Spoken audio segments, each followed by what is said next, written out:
दारों को इन्वॉल्व करके open bidding में जो पैसा उसमें आए वो लोगों के सामने हो, लोगों की जो अमानत है, लोगों का जो सरमाया है वो उनके सामने उसकी ख़रीदो फ़रोख्त हो। उसमें कोई जो है ना वो कोई बंदा अब आवाम की जेब ना काट सके और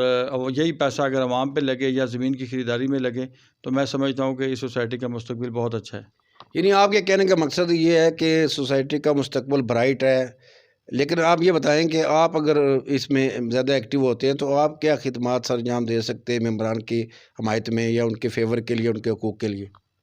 जी, मेरा ख़्याल है कि मैं एक एक्सपीरियंस्ड आदमी हूँ। इक़्तिदार का जो तजर्बा जो होता है ना, उससे ज़्यादा ये होता है कि अपोज़िशन में आपने अगर स्ट्रगल की है, वहाँ से आप स्ट्रगल करते हुए जब आप ऊपर पहुँचते हैं, इन अवामी नुमाइंदों के लिए लोग आपको मुंतख़िब करते हैं, क्योंकि आप ख़ुद जब अपोज़िशन करते हैं, लोगों के मसाइल से आगाह होते हैं। और फिर जब आप वोट्स के लिए लोगों के पास जाते हैं, तो उसके बाद जब आप मुंतख़िब हो जाते हैं, तो आपको उन तमाम मसाइल का अदराक भी होता है, पावर भी आपके पास होती है और उस जज़्बे के तहत आप जो हैं वो कोशिश करते हैं कि मैं जल्द से जल्द लोगों के मसाइल हल करूँ, ताकि मुझे फिर भी अवामी अदालत में जाना है तो उस वक़्त मेरे पास कारकर्दगी की बात हो, मैं लोग उस वक़्त मुझे परफ़ॉर्मेंस पे वोट दें, तो मैं इंशाअल्लाह ताला लोगों को मायूस नहीं करूँगा और मेरी पूरी कोशिश होगी जितनी मेरी तवानाइयाँ हैं और जितना मेरा एक्सपीरियंस है एज़ ए वाइस प्रेज़िडेंट मैं एयरपोर्ट हाउसिंग सोसाइटी 3 साल परफ़ॉर्म किया।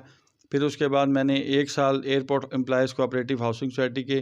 प्रेज़िडेंट का इलेक्शन जीता, वो परफ़ॉर्म किया। फिर मैंने कुछ अपने नज़रियात पर आके और मेंबरान के हकूक़ के हवाले से जो मेरी जद्दोजहद थी वो नज़रिया मेरा मुतासिर हो रहा था, तो फिर मैंने उधर रिज़ाइन किया। लेकिन मैंने जो वादे किए थे, प्रोमिसेस किए थे, वो तकरीबन मैंने 1 साल में पूरे किए। अच्छा चौधरी साहब, इधर देखा जाए तो नेशनल कोऑपरेटिव हाउसिंग सोसाइटी में बड़ा आपका हल्का असर है, वोट बैंक है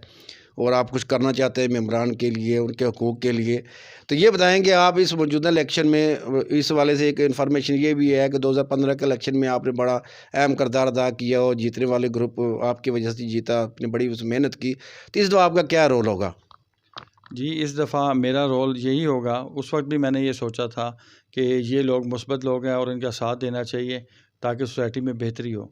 उस टेन्योर को भी मैंने देखा कि इन लोगों ने बिल्कुल जो है ना अवामी ख्वाहिशात के बरक्स इनकी जो भी पॉलिसीज़ थी, वो सामने नज़र नहीं आई, कुछ लोगों को डिलीवर नहीं हुआ। उसके बाद 2018 का इलेक्शन आ गया, उसमें जनाब मैं अपने हल्का में मसरूफ़ था, इंतखाबी इलेक्शन लड़ा था सूबाई असम्बली का,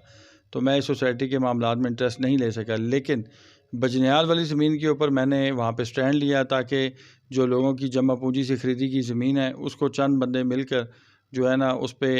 उस मालो